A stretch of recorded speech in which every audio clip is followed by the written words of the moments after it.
In the beginning there was Eden, a paradise crafted by divine hands. Imagine a world untouched, pristine. Lush greenery carpeted the earth. Crystal clear rivers flowed through vibrant landscapes. In this paradise, God created Adam, the first man. He formed Adam from the dust of the earth, breathing life into him. It was not good for man to be alone. So, from Adam's rib, God made Eve. Adam and Eve, innocent and pure, lived in harmony with nature and their creator. Life was simple, a symphony of peace and joy. They were free to explore this bountiful garden, to taste its fruits, to revel in its beauty. Only one tree was forbidden, the tree of knowledge of good and evil.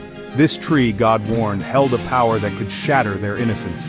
Obedience to this single rule was their only task, a small price to pay for paradise. Little did they know, a cunning evil lurked in the shadows, waiting to test their faith. The serpent, cunning and deceitful, watched from the trees. He saw their innocence, their trust in God. Envy coiled within him, a venomous desire to corrupt their purity. One day he approached Eve. His voice, a silken whisper, slithered into her ear. "Did God truly say you could not eat from any tree?" he hissed. Eve, taken aback, pointed to the tree of knowledge. "We may eat from all the trees," she explained, "except that one. God said we would die if we ate its fruit." The serpent chuckled, a dry rustling sound. "You will not surely die," he countered, his voice smooth as silk. "God knows that when you eat of it, your eyes will be opened. You will be like God, knowing good and evil." Eve looked at the fruit. It shimmered enticingly. Doubt crept into her heart. The serpent's words twisted within her, planting seeds of ambition and distrust. Was God keeping something from her? Could this fruit truly grant wisdom? The fruit, once so tempting, now felt heavy in her hand. Eve brought it to her lips and took a bite. The taste was bittersweet, a mixture of pleasure and regret. Immediately she felt a shift within her, a new awareness. She saw Adam, and for the first time she noticed their nakedness. Eve rushed to Adam, the forbidden fruit in hand. "Adam," she urged, "you must try this. It will open your eyes." He hesitated, seeing the change in Eve, the fear in her eyes. He knew in that moment that she had disobeyed.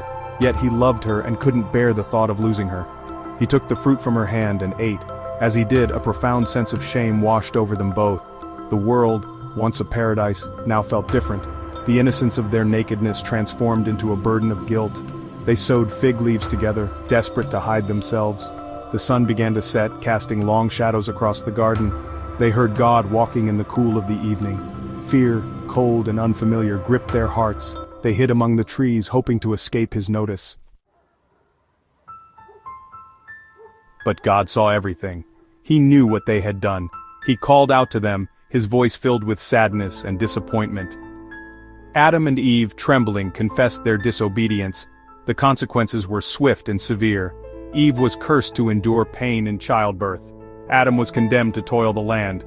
The serpent, the instigator of their downfall, was cursed to crawl on his belly, forever at odds with mankind. Finally, God banished Adam and Eve from the Garden of Eden. The gates of paradise slammed shut behind them, leaving them in a world now tainted by sin and suffering. Life outside Eden was harsh. They faced hardship and pain, the consequences of their choice echoing through generations to come. Yet, even in their exile, God did not abandon them.